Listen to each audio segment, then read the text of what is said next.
네. 삼남전도의 찬양이 너무 우렁찼죠? 네. 나는 일당백이다 뭐 이런 느낌이었어요. 하나님 앞에 그렇게 우리 이제 보니까 뭐 삼남에서 다들 올라가시네요. 우리 조성훈 집사님 남고 우리 홍성훈 집사님 남고 두 분은 이제 올라가는데 어쨌든 이 삼남전도회가 더 부흥해야 돼요. 삼남전도회가. 사실은 오늘 삼남전도에 속해 있는 분들도 안 나오신 분들이 많잖아요. 그죠? 원래 있는데도 불구하고 금요일 날도 이 네 분이 오셨고 또 오늘 주일도 네 분 이렇게 헌신 예배 드리게 됐는데 하나님께서 우리 삼남전도회를 더 풍성하게 하실 것을 우리가 소망하며 오늘 위에서 함께 기도하시면 좋겠습니다. 우리 하나님의 뜻은 거룩입니다 라고 하는 제목으로 말씀을 나누게 될 텐데요.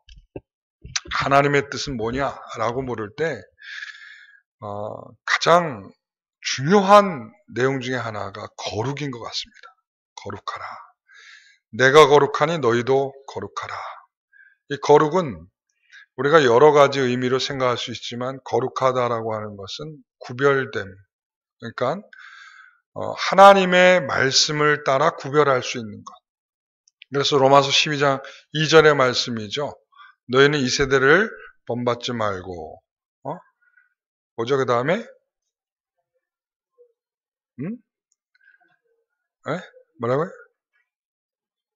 하나님께서 오직 마음을 새롭게 함으로 변화를 받아 하나님의 선하시고 기뻐하시고 온전한 뜻이 무엇인지 분별하도록 하라 이거죠. 거기에 이 하나님께서 선하시고 기뻐하시고 온전한 뜻을 분별할 수 있는 게 어떤 상태에서 가능하다고 말해요? 이 세대를 따르지 않고 본받지 않고 변화를 받은 마음이 가능하다 이렇게 표현하고 있어요. 그러니까 이 마음이 변화되지 않고서는 하나님이 무엇을 기뻐하시는지 하나님이 무엇을 온전히 여기시는지 하나님께서 무엇을 통하여 역사하길 원하시는지 여기에 대해 도통 관심이 없겠죠. 마음을 새롭게 함으로 변화를 받아야 하나님의 뜻을 분별할 수 있는 거예요.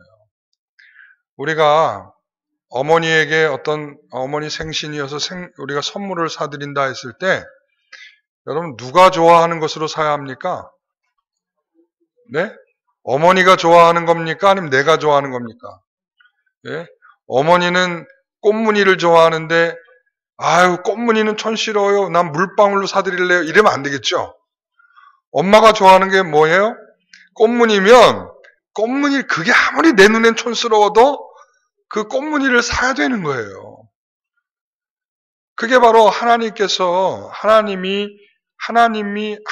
마음으로 우리가 변화되지 않고서는 하나님에게 코드를 우리가 하나님에게 코드를 맞출 생각을 하지 않죠. 여러분 우리의 신앙생활은 바로 하나님의 뜻으로 변화하기 위해서 힘쓰는 시간들이라 할 수 있어요. 그래서 하나님께서 이스라엘 백성들을 시내산에 부르셨을 때 이스라엘 백성들을 향하여 뭐라고 불렀어요? 허니라고 불렀어요. 허니. 그렇게 불렀나요?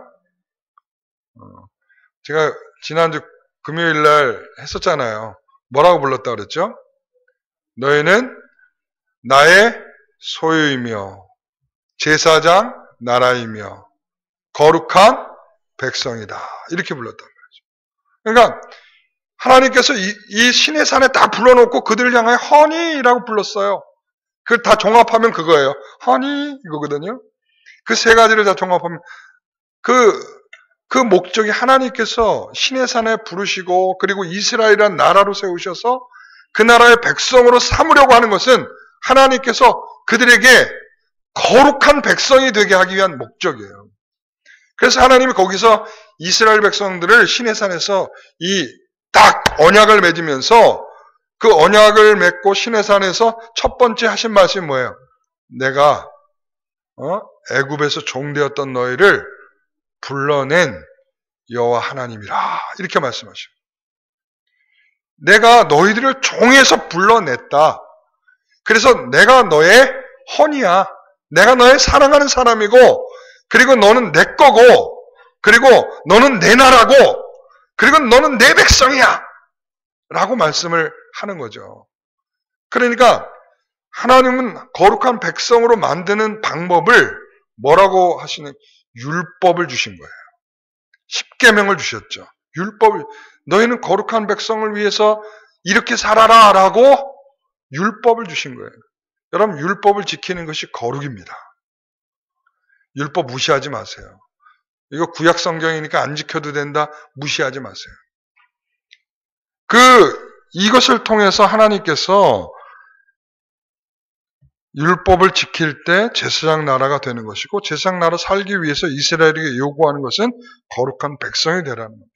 그래서 이스라엘 백성들에게 하나님께서 정말 터무니없는 요구를 하셨어요. 그 터무니없는 요구가 뭘까요? 여러분, 하나님께서 음식 중에서 먹어라 먹지 말라 한 것들이 있잖아요. 그죠? 그거 왜 먹어야 되고 왜 먹지 말아야 하는 겁니까? 이스라엘 백성들이 그거 이해했을까요? 야, 돼지고기 먹지 말라. 여러분들에게 만약에 그렇게 지금 하나님께서 여러분들 불러놓고 말씀하는 거예요. 소고기는 먹어도 된다. 그러나 돼지고기는 먹지 말라. 그러면 여러분 뭐라고 그러겠어요? 왜요? 맞아. 왜요? 왜 안 먹어야 됩니까? 당장 불만이 생기죠. 왜? 소고기는 비싸요. 예? 그리고 소고기보다 나는 돼지고기가 더 맛있는데요? 왜 돼지고기를 먹으면 안 됩니까? 소고기는 몸에 기름도 많이 끼고 몸에서 분해도 안 되는데요? 그래도 돼지고기가 더 낫지 않을까요? 여러분, 이스라엘 백성들에게 이런 말씀을 들려줬을 때 그들에게 있어서는 이와 같은 것으로 항의할 만한 상황이 아니라는 거죠. 이게 무슨 말인지 이해되시겠어요? 그들에게 이것을 법으로 주셨어요. 자, 하나님의 거룩한 백성이 되기 위해서는 돼지고기를 먹지 말고 소고기를 먹고 양고기를 먹어야 된다라고 말씀을 하고 있는 거예요. 여러분, 이게 이해가 됩니까? 아니, 거룩한 백성이 되는데 왜 돼지고기는 안 되고 소고기를 먹어야 되나요? 그러니까 왜 더럽혀지는 것이, 아니, 왜 시체를 만지면 우리가 왜 더러워지나요? 왜 부정한 사람이 되는 건가요? 그보다 더 더러운 거, 예를 들어서 시궁창물을 만졌다. 그럼 더러워지는 거죠. 그렇죠? 덩을 만졌다. 더러워지는 거죠. 근데 우리가 그것 말고도 몸이 아픈 사람을 만졌다. 그게 왜 더러워지는 거죠? 왜 부정해지는 거죠? 하나님께서 그렇게 정하셨어요. 그게 거룩이에요. 이해할 수 없는데 그게 거룩이라는 거예요. 그러니까 우리가 누가복음 15장에서 나오는 것처럼 이 둘째 아들이 도망쳐서 자신의 재산을 다 탕진하고 그리고는 제멋대로 살아갈 때에 그가 모든 것을 포기한 인간이라 라고 하는 것을 알 수 있는 건 뭐냐면 돼지치기를 한다는 거예요. 그리고 돼지들이나 먹는 쥐염 열매를 먹는다는 거예요. 그러니까 하나님께서 거룩함으로 살라는 백성의 의도를 완전히 다 망각한 채 더럽고 추하고 가장 죄의 한 가운데에 서서 살아가는 인간의 모습으로 표현되고 있는 거예요. 사랑하는 성도 여러분, 우린 하나님 말씀을 따르지 않는 것을 정말 그렇게 크게 생각하지 않을 수도 있습니다. 그런데 하나님의 뜻은 뭐라고 그랬어요? 좀 전에 거룩이다 그랬어요. 거룩한 것은 하나님의 법을 따르는 것입니다. 하나님의 말씀을 따르는 것입니다. 그래서 거룩함을 위해서 하나님이 주신 게 뭐예요? 이스라엘에게 제사를 주셨어요. 제사. 거룩하다. 그러니까 율법을 지켜서 거룩해져야 되는데 율법을 지키지 못한 그들이 그 더러움으로 그냥 더러움으로 내버려두고 그렇게 살면 안 되니까 그들에게 주신 방법이 뭐냐면 제사를 통해서, 다시 말하면 피의 언약을 주셨어요. 너희들이 만약에 죄를 지으면 송아지를 가져와서 잡고, 양을 가져와 잡고, 염소를 갖고 와 잡고, 그것도 없다면 비둘기를 가져와서 잡아서 너희의 죄를 속하라 라고 제사법을 주셨어요. 그래서 그 제사는 어디에서 행하나요? 어디에서 행하죠? 성막에서 행하죠. 성막. 예? 그래서 이스라엘 백성들에게 거룩을 위해서 뭘 주셨냐면 제사법을 주셨고요. 성막을 주신 거예요. 그래서 하나님의 율법을 지키지 못하여 거룩하지 못한 성도들이 그 자기가 죽어야 될 것을 대신 짐승을 가져와서 짐승을 죽게 함으로 인하여 자신이 더러워지고 자신이 추접하고 하나님의 심판으로 죽어야 될 인생을 대신 죽게 하시는 하나님의 법을 만들어 두셨어요. 우리 하나님 정말 멋지신 분이죠.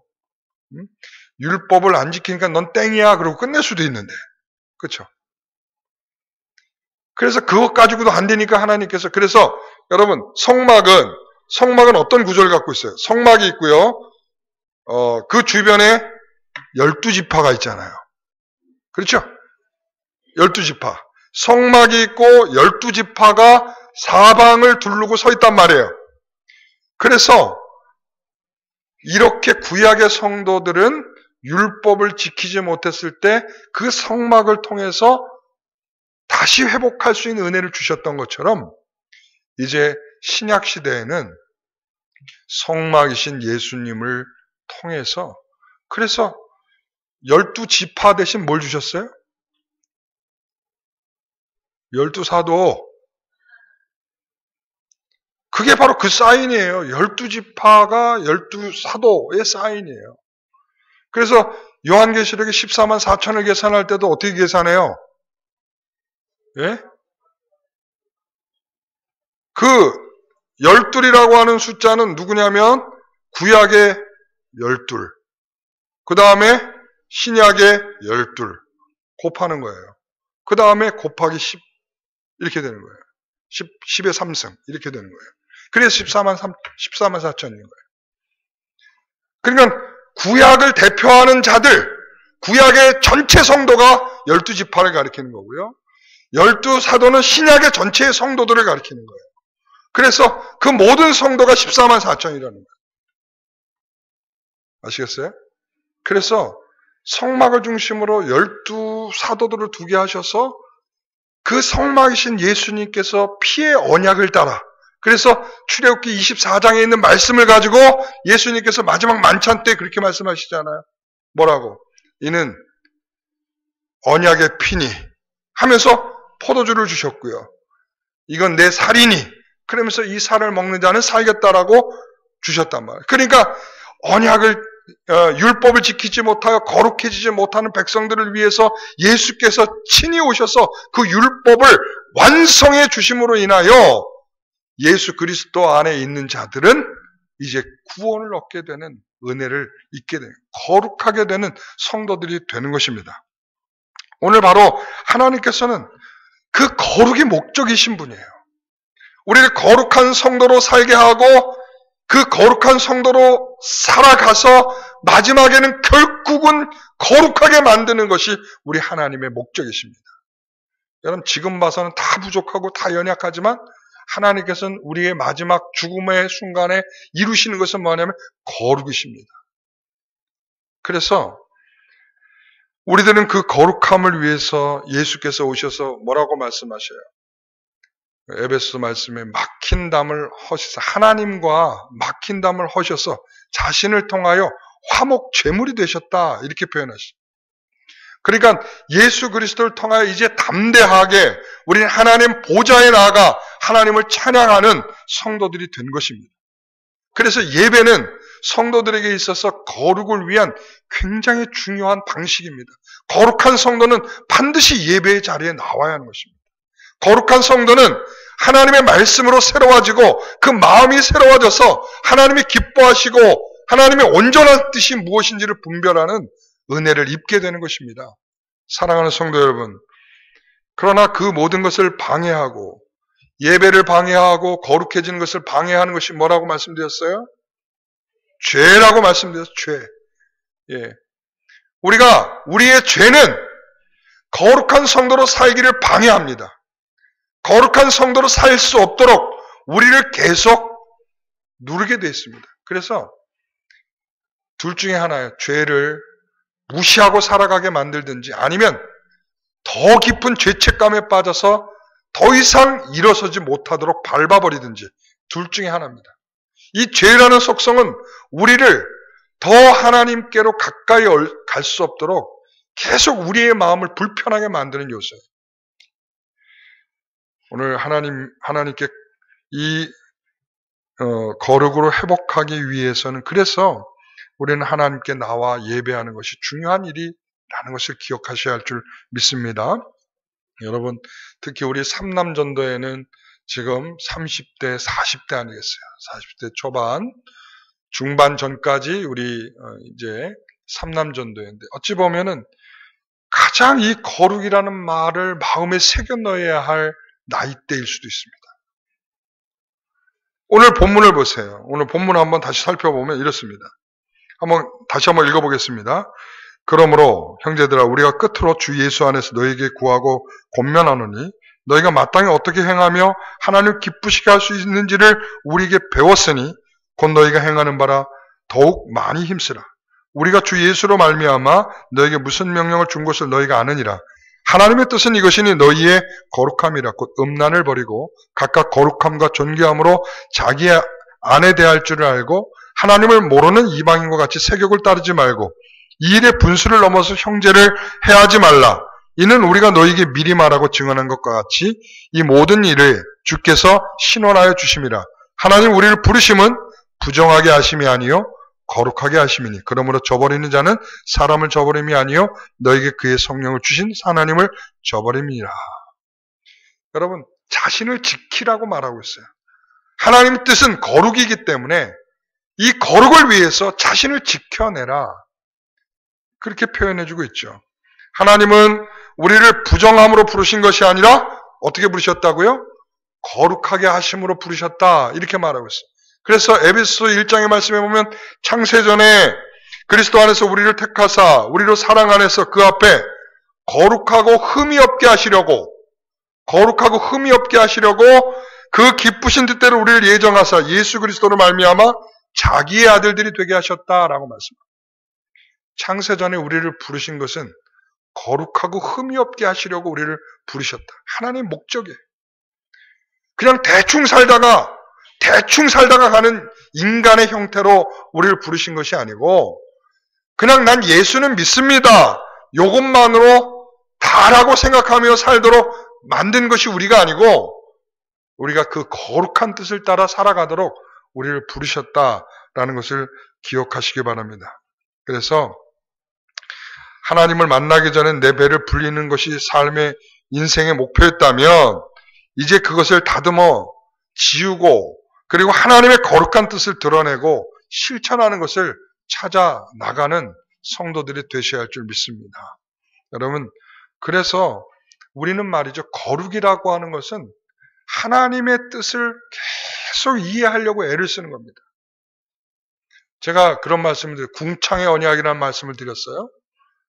금요일 날. 궁창의 언약이 뭐죠? 하늘과 땅은 원래 하나다라는 것이에요.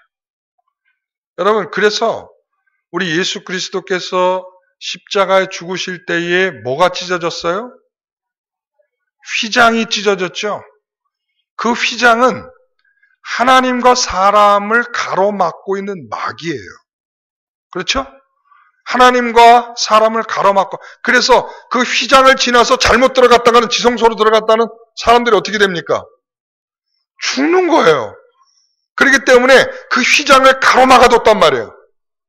그래서 하나님의 뜻은 어느 정도는 가로막혀 있고 하나님의 뜻은 사람들이 잘 이해할 수 없고 하나님의 뜻은 서로 갈라진 것 같고 이 궁창은 하늘과 땅이 갈라지기 전에 있었던 하늘이에요. 그렇죠?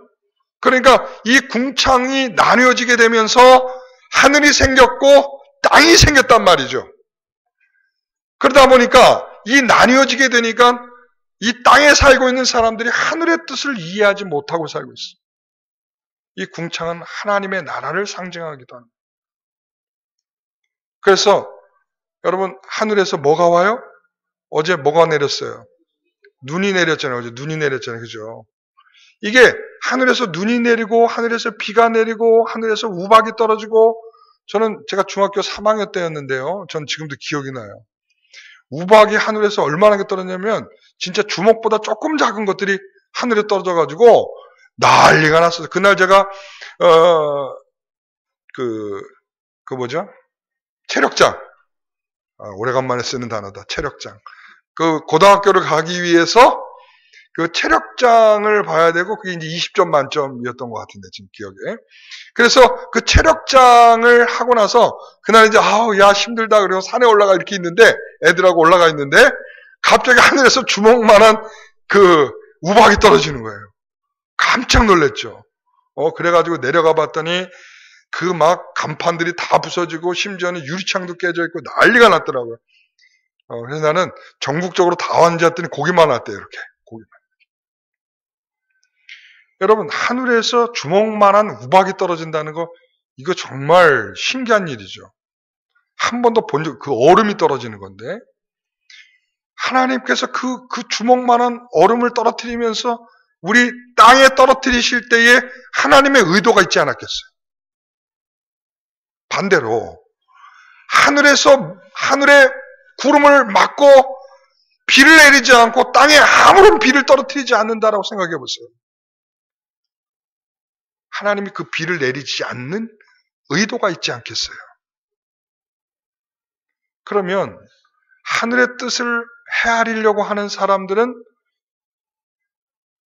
이 비가 내리지 않을 때에 하나님 비가 오게 해주세요. 이 기도도 필요하지만 하나님 우리의 심령이 주의 은혜가 없어서 이렇게 메마른 돼지처럼 다 메말라버린 강팍해져버린 우리의 심령들인 것 같습니다 하고 회개가 돼야 되겠죠.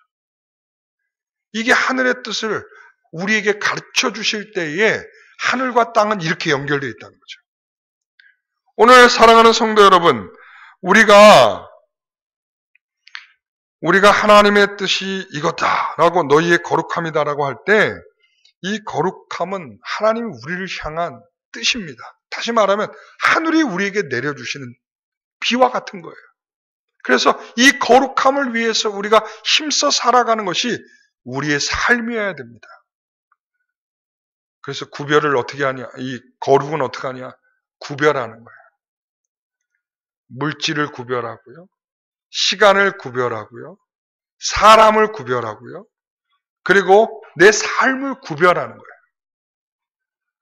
이것이 뒤섞여서 그냥 마음껏 살아가는 것은 하나님이 없는 거예요. 예를 들어서 하나님께서 돼지고기가 부정한 것이다라고 그러는데 내가 배고프다고 그래서 그 돼지고기를 허겁지겁 먹었다. 근데 지금은 적용되는 법은 아니에요. 그게 구약의 성도들에게는 적용됐던 법이란 말이죠. 근데 내가 배가 고프니까 하나님 내가 이렇게 해서 이거 먹은 거 괜찮은 거죠? 너는 하나님의 백성이 아니다라고 말씀하시겠죠. 왜? 이것을 지키는 것은 내 백성이요. 이것을 지키지 않는 것은 내 백성이 아니라는 거죠.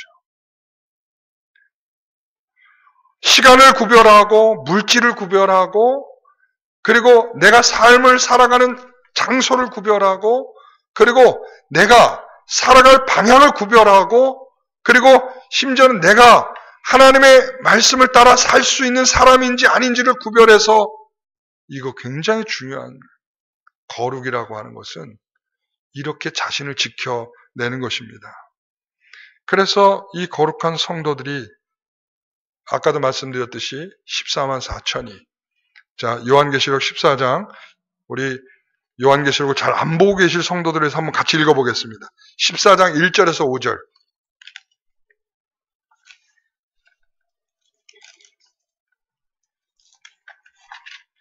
요한계시록 14장 굉장히 중요한 의미죠. 같이 한번 읽어보겠습니다. 또 내가 보니 보라 같이 읽어봅니다. 어린 양이 시온산에 섰고 그와 함께 14만 4천이 서 있는데 그들의 이마에는 어린 양의 이름과 그 아버지의 이름을 쓴 것이 있더라. 내가 하늘에서 나는 소리를 들으니 많은 물소리와도 같고 큰 우레소리와도 같은데 내가 들은 소리는 검은 것 타는 자들이 그 검은 것을 타는 것과 같더라. 그들이 보좌 앞에 네 생물과 장로들 앞에서 새 노래를 부르니 땅에서 속량함을 받은 14만 4천 밖에는 능히 이 노래를 배울 자가 없더라. 이 사람들은 여자와 더불어, 자 여기서부터 다시 4절부터 자 찬찬히 시작. 이 사람들은 여자와 더불어 더럽히지 아니하고 순결한 자라. 어린 양이 어디로 인도하든지 따라가는 자며 사람 가운데에 속량함을 받아 처음 익은 열매로 하나님과 어린 양에게 속한 자들이니 그 입에 거짓말이 없고 흠이 없는 자들이더라. 아멘. 여러분, 나중에 14만 4천, 아까 말씀드린 대로 하나님께서 구약의 성도, 신약의 성도들을 다 불러 모아서 하나님께서 이제 구원의 정상에 서도록 하였을 때에 하나님께서 그들의 모양을 보니까 어떤 사람들이라고요? 여자와 더불어 더럽히지 아니하고. 이 여자라는 건 누굴 말하는 걸까요? 음녀죠. 음녀. 예? 바벨론이요, 음녀요, 사단의 모든 정신을 가지고 사람들을 미혹시키는 음녀죠. 세상에 탐욕스럽게 만들고, 세상에 거짓을 쫓도록 만들고, 세상에 추잡한 것들을 따라서 우리의 인간들을 망가뜨리는 자. 자, 그래서 이 여자와 더불어 더럽히지 아니하고 순결한 자라, 어린 양이 어디로 인도하든지 따라가는 자며 사람 가운데 속량함을 받아 처음 익은 열매로 하나님과 어린 양에 속한 자들이라. 그래서 주께서 어디로 가든지 뭐 한다고요? 따라간다. 여러분, 거룩이라고 하는 건 주님의 뜻을 따라가는 것을 말합니다. 거룩은요, 주님을 따라갈 때 나타나는 것입니다. 예? 주님과 동떨어져서 주님께 속해 있지 않고 거룩해질 수 있다? 불가능입니다. 그래서 성도들의 마음의 정서와 마음의 경향성은 절대로 성령께서 함께 하시지 않고서는 더러운 것을 싫어하지 않고, 그리고 탐욕적인 것을 싫어하지 않고, 음료를 따르는 것을 싫어하지 않고, 그리고 또한 주님을 따르는 것을 싫어하게 되는 것입니다. 그래서 여러분, 우리는 그리스도에게 속해 있느냐, 그리스도를 따르는 자들이냐, 오늘 오전 예배 설교와 맥락이 같은 거죠. 우리가 어떻게 착하고 충성된 종이냐, 좋은 나무의 가지의 열매죠. 그러니까 착하고 충성된 종인 거죠. 오늘 우리는 어떻게 거룩합니까? 그리스도에게 붙여서 그리스도를 따르며 그리스도에 속해 있는 자이기 때문에 거룩한 것입니다. 그렇기 때문에 가치관과 생각과 방향과 목적과 이유와 모든 삶에 나아가는 것들이 그리스도의 것으로 채워지고 그리스도의 것으로 기뻐하게 되는 것입니다. 다시 말하면 하나님께서 기뻐하시고 온전한 뜻이 무엇인지를 분별할 수 있는 은혜가 내 안에 주어지게 되는 것입니다. 분별할 수 없고, 여러분, 내 마음이 계속 그리스도의 마음이 되지 않고 그리스도가 내 안에 있지 않고 우리는 절대로 거룩을 향하여 하나님 기뻐하는 것을 향하여 나아갈 수 있는 능력이 우리 안에는 없습니다. 그래서 자신이 깎여져야 된다고 그랬어요. 요한일서 3장 3절에 보면 주를 향한 이 소망을 가진 자마다 그의 깨끗하심과 같이 자기를 깨끗하게 하니라. 이 소망을 갖고 있는 자들만이 주님을 바라보면서 주님이 지켜내신 것을 보고 나도 저렇게 해야 되겠다라고 자신을 깎아내는, 계속 자신을 깎아. 그래서 제가 오늘 아침에도 말씀드렸죠. 여러분, 신자들은 공동체 안에서 다른 사람을 깎으려고 하지 않고 자신을 깎으려고 애를 씁니다. 너는 왜 이러니가 아니라 이런 사람들 속에서 내가 좀 더 그리스도인다워져야 되겠다라고 생각하면 자신을 깎는 것입니다. 그래서 성도들은 그 소망을 가지고 살아가는 것인데, 여러분, 시계하면 생각나는 데가 어디죠? 나라 이름. 스위스 시계가 제일 좋죠? 왜 스위스 시계가 제일 좋을까요? 잘 만드니까? 예, 잘 만드니까. 정답이죠. 잘 만드니까이죠. 근데 왜 스위스가 시계를 잘 만들게 됐을까요?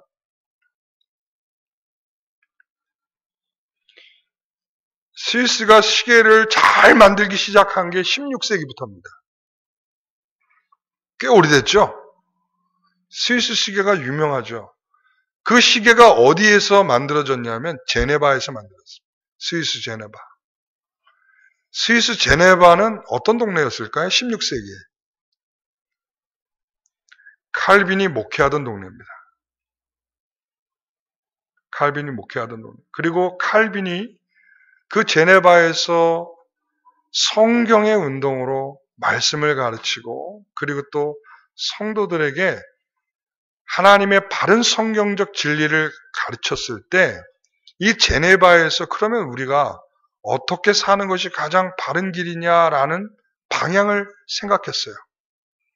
그때 그들이 정말 중요하고 소중한 것이 시간일 겁니다. 그래서 우리가 그 시간을 체크하는 시계를 한번 잘 만들어 봅시다. 그러니까 하나님을 잘 섬기려고 하는 마음을 어디에 담은 거예요? 시계에 담은 거죠. 그 오늘날도 시계 하면 어디야? 스위스. 그 왜 그럴까요? 하나님을 잘 섬기려는 마음으로 그 시계를 만들었기 때문에 그렇죠. 여러분, 그렇게 자신을 만드는 거예요. 자신. 우리는 어디에 어떤 모습으로 어떤 환경에 있다고 해서 나는 그것과 다 타협하고 살아간 그런 존재들이 아니라 우리는 성경의 진리와 성경의 말씀을 가지고 그 말씀이 가는 곳을 따라가려고 힘쓰는, 그래서 어디에서든지 그 말씀으로 나를 하나님의 사람으로 계속 힘써 만들어내려고 애쓰는 거룩함이 우리의 삶 안에 있어야 될 줄 믿습니다. 왜? 14만 4천과 하나님을 구원하실 그날에 서게 될 자들은 더럽혀지지 아니하고 순결한 자들이며, 그리고 또한 주께서 어디를 가든지 기꺼이 따라가기를 기뻐한 그런 성도들이 그 자리에 있더라라는 것이죠. 오늘 우리가 거룩으로 살아가는 성도들이 되기를 소원합니다. 그 시간에 우리는 이 거룩을 통해서 우리는 어떻게 이 삶을 살아내야 할지를 우리 스스로에게 또 답을 또 해야 될 시간이라고 생각됩니다. 우리 삼남전도에게 하나님께서 그런 은혜가 있기를 소원합니다. 거룩한 성도들이 되기를 소원합니다. 그래서 이 시대가 필요로 하는 그 은혜를 여러분들이 살아가는 공간에서 어떤 형태로든 하나님 앞에 지켜나갈 몸부림이 있기를 소원합니다. 기도하겠습니다. 하나님 아버지 감사합니다. 거룩은 하나님의 뜻이라고 말씀하였습니다. 거룩한 성도로 살아가는 우리 모두가 주의 말씀을 따르는 자들로서의 기쁨과 감격이 있게 하옵소서. 우리는 모두 다 주의 거룩한 백성이 되기를 소원합니다. 주 안에 속한 자들에게 주어질 이 은혜를 우리도 받고 누리게 하옵소서. 예수님의 이름으로 기도하옵나이다. 아멘.